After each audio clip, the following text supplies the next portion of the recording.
എടാ മക്കളെ, സംഗതി കയ്യിൽ നിന്ന് പോയി തുടങ്ങിയിട്ടുണ്ട്. കാരണം ക്രിസ്മസ് എക്സാം തുടങ്ങിയ തൊട്ടിട്ട് +1 കുട്ടികളും അതേപോലെ തന്നെ +2 കുട്ടികളും ഒരുമിച്ച് കരച്ചിലാണ്.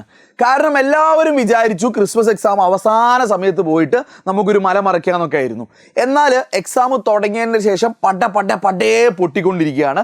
+1ൻ്റെ കേസിലാണെങ്കിൽ കെമിസ്ട്രി എക്സാം നല്ല ബുദ്ധിമുട്ടായിരുന്നു. പാസ് മാർക്ക് പോലും സംഘടിപ്പിക്കാൻ നല്ല ബുദ്ധിമുട്ട് ഫീൽ ചെയ്യുന്ന ഒരു എക്സാം ആയിരുന്നു. ഇംഗ്ലീഷിൻ്റെ കേസിൽ ക്ലീഷേ ചോദ്യങ്ങൾ ഉണ്ടെങ്കിൽ പോലും ഒരു A+ലേക്ക് എത്താൻ എവിടേക്കോ ചെറിയ ട്വിസ്റ്റുകൾ സംഭവിച്ചിട്ടുണ്ട്.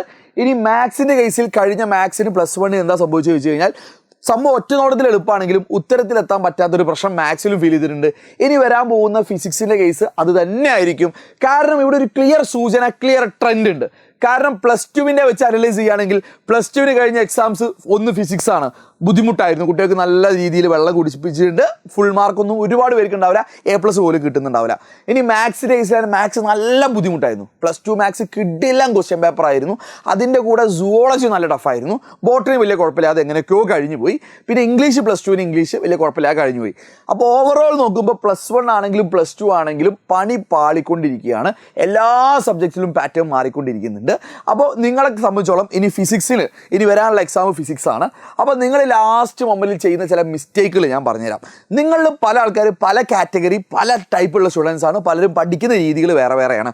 പല ആൾക്കാരും ചിലപ്പോൾ എന്ത് ചെയ്യും, PYQs വെച്ച് മാത്രം പഠിക്കും. ചിലപ്പോൾ അവരുടെ കയ്യിൽ ഏതെങ്കിലും PYQs ഉണ്ടാവും, PDF ഫയൽസ് ഉണ്ടാവും, അത് മാത്രം നോക്കും. അല്ലെങ്കിൽ ബുക്കിൻ്റെ PYQs മാത്രം നോക്കും, അല്ലെങ്കിൽ PYQൻ്റെ വീഡിയോ മാത്രം കാണും. പോരാ. ഇനി ചില ആൾക്കാർ വെറും PDFs ഉണ്ടാവും. പല സൈറ്റുകളിൽ നിന്നൊക്കെ കിട്ടുന്ന ഫ്രീ ആയിട്ട് ഒരുപാട് PDF, ആ PDF മാത്രം പഠിക്കും. അതും വർക്ക് ചെയ്യാൻ പോകുന്നില്ല. ഇനി മറ്റൊരു കേസാണ്, പല ആൾക്കാർ ഒരു ഗൈഡ് മാത്രം ഫോളോ ചെയ്യും. ഒരൊറ്റ ഗൈഡ് അവർ വാങ്ങിയിട്ടുണ്ടാവും, ആ ഗൈഡ് വെച്ച് മാത്രം പഠിക്കും. അതും പാളും. അതൊന്നും നിങ്ങൾക്ക് എന്ത് ചെയ്യാൻ പറ്റില്ല, നല്ലൊരു മാർക്കിലേക്ക് എത്താൻ ബുദ്ധിമുട്ടാണ്. ഇനി മറ്റൊരു മിസ്റ്റേക്കാണ്, എഡ്യൂപോർട്ട് അടക്കമുള്ള പ്ലാറ്റ്ഫോംസിൻ്റെ ലാസ്റ്റ് ലൈവ് മാത്രം കാണാൻ നിൽക്കും. ആ ലൈവിന് മാത്രം വരും. എന്നിട്ട് ലൈവിന് ഇടയ്ക്ക് മുഴുവൻ കാണാതെ ലൈവിന് ശേഷമൊക്കെ ഇരുന്നിട്ട് എങ്ങനെയെങ്കിലും ഫുള്ളാക്കി ആ നോട്ടൊക്കെ നോക്കും. അത് മാത്രം പോരാ, അതും പാളും. അതായത് ഞാൻ തന്നെ പറയുകയാണ്, എഡ്യൂപോർട്ടിൻ്റെ ലാസ്റ്റ് ലൈവ് മാത്രം കണ്ടാൽ പോരാന്ന് ഞാൻ തന്നെ പറയുകയാണ്. മറ്റൊന്ന് സമ്മറി, എഡ്യൂപോർട്ടൊക്കെ തരുന്ന ഒരു ചാപ്റ്റർ വളരെ ചുരുക്കിയുള്ള തിയറി മാത്രമുള്ള സമ്മറി മാത്രം കാണും, അതും പോരാ. അപ്പം അങ്ങനെയാണെങ്കിൽ ഇത് മാത്രം വർക്ക് ചെയ്യുമോ? ഇതിലേതെങ്കിലും ഒന്ന് മാത്രം നിങ്ങൾ ഫോക്കസ് ചെയ്യുന്ന സമയത്താണ് ഇതിൽ കൂടുതൽ ചാൻസ് നിങ്ങൾക്ക് പാളാൻ. നിങ്ങളിതിനെ പല കോമ്പിനേഷൻസ് ട്രൈ ചെയ്യുന്നതാണ് നിങ്ങൾക്ക് ഏറ്റവും ബെസ്റ്റ്. ഇനി ഫിസിക്സിൻ്റെ കേസിൽ +2വിൻ്റെ ട്രെൻഡ് വെച്ച് നോക്കുകയാണെങ്കിൽ സാധാരണഗതിയിൽ ഒരു 60 മാർക്കിന് 78ഓളം മാർക്കിന് ചോദ്യങ്ങൾ ഉണ്ടാവാറുണ്ട്. അപ്പോൾ അതിൽ തന്നെ ഡെറിവേഷൻസ് ഒരു 30 മാർക്ക് 35 മാർക്ക് ഡെറിവേഷൻസ് വരും. അപ്പോൾ ഡെറിവേഷൻസ് അങ്ങോട്ട് 30-35 മാർക്ക് റെഡി ആയിരുന്നു.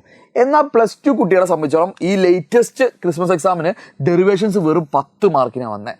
അപ്പോൾ വിചാരിക്കും ഒരുപാട് ന്യൂമറിക്കൽസും വളരെ കുറച്ചാണ് വന്നത്, 11 മാർക്കാണ് വന്നത്. മുഴുവൻ തിയറി ഇതാണ് വന്നത്. അതായത് what is justify, explain, state true or false with your reason എന്നൊക്കെ പറഞ്ഞിട്ടുള്ള തിയറി സാധനങ്ങൾ. ഒരു സാധനത്തിൻ്റെ ഡെഫിനേഷൻ എഴുതാൻ, അതിൻ്റെ സ്റ്റേറ്റ്മെൻറ്റ് എഴുതാൻ, അങ്ങനെയൊക്കെയുള്ള ഒരുപാട് തിയറി സാധനങ്ങൾ. ആ തിയറി സാധനങ്ങളിൽ ചോദ്യങ്ങളുടെ എണ്ണവും വളരെ കൂടുതലാണ്. സബ് ക്വസ്റ്റ്യൻസ് ആയിട്ട് ഒരുപാട് ചോദ്യങ്ങളുണ്ട്. അപ്പോൾ കുട്ടികൾക്ക് ഈ തിയറി എഴുതിയെടുക്കാൻ ഭയങ്കര പണി ഉണ്ടായിരുന്നു. 57ഓളം മാർക്ക് തിയറിയിലാണ് വന്നത്. അപ്പോൾ ഇതേ പാറ്റേൺ തന്നെ +1 ആവർത്തിക്കുമെന്ന് എനിക്ക് ഉറപ്പ് പറയാൻ പറ്റില്ല. അങ്ങനെ ഒരു പ്രഡിക്ഷനോ അല്ലെങ്കിൽ ഒരു ഗാംബ്ലിംഗ് ഒന്നും നടത്തില്ല. നിങ്ങളെ ഭാവി വെച്ച് ഞാൻ വെറുതെ എന്തില്ല ഇങ്ങനെ വരുമെന്ന് ഞാൻ പറയുന്നില്ല. പക്ഷേ +2വിൻ്റെ ട്രെൻഡ് ഇതാണ്. ഇതൊരു പാറ്റേൺ ഷിഫ്റ്റ് ചെയ്തു. സാധാരണഗതിയിൽ നേരെ തിരിച്ചൊക്കെ ഡെറിവേഷൻസ് ഒരു 30 മാർക്ക്, ന്യൂമറിക്കൽ ഒരു 10-15 മാർക്ക്, ബാക്കി കുറച്ച് തിയറി ഉണ്ടാവുക. ഇത് കംപ്ലീറ്റ് തിയറി കൊണ്ടുപോയി. തിയറിൻ്റെ പ്രശ്നം എന്ന് പറഞ്ഞാൽ എല്ലാ ഭാഗത്തും ചോദ്യം വരുന്നുണ്ട്. 1-ാം പാഠത്തിൻ്റെ സ്റ്റാർട്ടിങ്ങിൽ നിന്ന്, 1-ാം പാഠത്തിൻ്റെ അവസാനത്തിൽ നിന്ന്, 2-ാം ഭാഗത്തിൻ്റെ സ്റ്റാർട്ടിങ്ങിൽ നിന്ന്, 2-ാം ഭാഗത്തിൻ്റെ അവസാനത്തിൽ നിന്ന് പറഞ്ഞിട്ട് അവർക്ക് ഒരുപാട് ഓപ്ഷൻ കിട്ടുക. കാരണം ഇത്രയും മാർക്കിന് ചോദിക്കാമല്ലോ. അപ്പോൾ അവരെന്താ ചെയ്യുന്നത് വെച്ച് കഴിഞ്ഞാൽ എല്ലാ ചാപ്റ്ററിൻ്റെയും മാക്സിമം ഭാഗങ്ങൾ കവർ ചെയ്യുന്നുണ്ട്. അപ്പോൾ ഇനി നിന്നുള്ള ദിവസങ്ങൾ നിങ്ങൾ ചെയ്യേണ്ടത്, ദിവസം ഒന്നുമില്ല, ഇനിയുള്ള സമയത്ത് നിങ്ങൾ ചെയ്യേണ്ടത്, നിങ്ങൾക്കൊരു 24 അവർ തികച്ചില്ല. ഈ സമയത്തിൽ ഫിസിക്സിൽ നിങ്ങൾ ചെയ്യേണ്ടത് എങ്ങനെയെങ്കിലും മാക്സിമം നിങ്ങൾ കവർ ചെയ്യാൻ നോക്കുക. ചില ചാപ്റ്റേഴ്സ് സ്കിപ്പ് ചെയ്യാൻ പറ്റുമോ? സ്കിപ്പ് ചെയ്യാനൊക്കെ നിങ്ങൾക്ക് പറ്റും, തീർച്ചയായും പറ്റും. സ്റ്റിൽ നിങ്ങൾ സ്കിപ്പ് ചെയ്യാത്ത പാഠങ്ങളില്ലേ, for example loss of motion നിങ്ങൾ സ്കിപ്പ് ചെയ്യരുത്, വർക്ക് എനർജി പവർ സ്കിപ്പ് ചെയ്ത്, ഗ്രാവിറ്റേഷൻ സ്കിപ്പ് ചെയ്ത്, ഫ്ലൂയിഡ്സ് സ്കിപ്പ് ചെയ്ത്. നിങ്ങൾക്ക് വേണമെങ്കിൽ എന്ത് ചെയ്യാം, സോളിഡ്സ് സ്കിപ്പ് ചെയ്യാം, വേണമെങ്കിൽ സിസ്റ്റം ഓഫ് പാർട്ടിക്കിളും സ്കിപ്പ് ചെയ്യാം. ആ 2 ചാപ്റ്റർ അല്ലാതെ വേണമെങ്കിൽ തെർമോഡൈനാമിക്സ് ഒക്കെ സ്കിപ്പ് ചെയ്യാം, വേണമെങ്കിൽ 3 ചാപ്റ്റർ സ്കിപ്പ് ചെയ്യാം. ബാക്കി ചാപ്റ്റേഴ്സൊക്കെ നിങ്ങൾ പഠിച്ചേ പറ്റൂ. അപ്പോൾ പഠിക്കുന്ന ചാപ്റ്റേഴ്സിൻ്റെ മുഴുവൻ പഠിക്കുക. ഒരിക്കലും അതിൻ്റെ അവിടെയും ഇവിടെയും മാത്രം പഠിച്ചാൽ, അല്ലെങ്കിൽ ഷുവർ ക്വസ്റ്റ്യൻസ് മാത്രം പഠിച്ചു പോയി കഴിഞ്ഞാൽ നിങ്ങൾക്ക് പല ചോദ്യങ്ങൾക്ക് ആൻസർ ചെയ്യാൻ പറ്റില്ല. അപ്പോൾ മക്കൾ, നമ്മുടെ എഡ്യൂപോർട്ട് ആപ്പിൽ നമ്മൾ ഇതെല്ലാം പ്രൊവൈഡ് ചെയ്യുന്നുണ്ട്.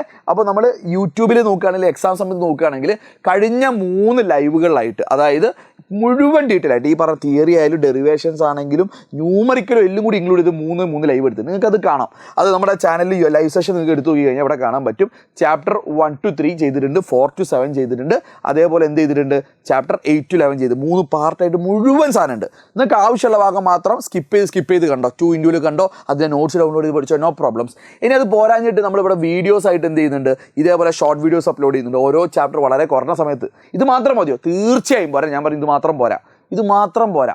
നിങ്ങൾ ഇത് പഠിച്ച ഒരു ചാപ്റ്റർ റിവിഷന് വേണ്ടി ഇതുപോലെ വീഡിയോസ് യൂസ് ചെയ്യുക. അല്ലെങ്കിൽ ഒരു ചാപ്റ്റർ നീ പഠിക്കാൻ സമയമില്ല, പെട്ടെന്ന് പഠിക്കുക. എന്നിട്ട് അതിൻ്റെ PYQs ഒക്കെ ചെയ്ത് നോക്കുക, കുറച്ച് എക്സ്ട്രാ ക്വസ്റ്റ്യൻസ് നോക്കുക, തിയറി ചോദ്യങ്ങൾ മാക്സിമം സംഘടിപ്പിക്കുക, ലൈവുള്ള ചോദ്യങ്ങളൊക്കെ ചെയ്ത് നോക്കുക. അപ്പോൾ എഡ്യൂപോർട്ടൽ ഫൈനൽ ലൈവ് നിങ്ങൾ ശ്രദ്ധിക്കുക.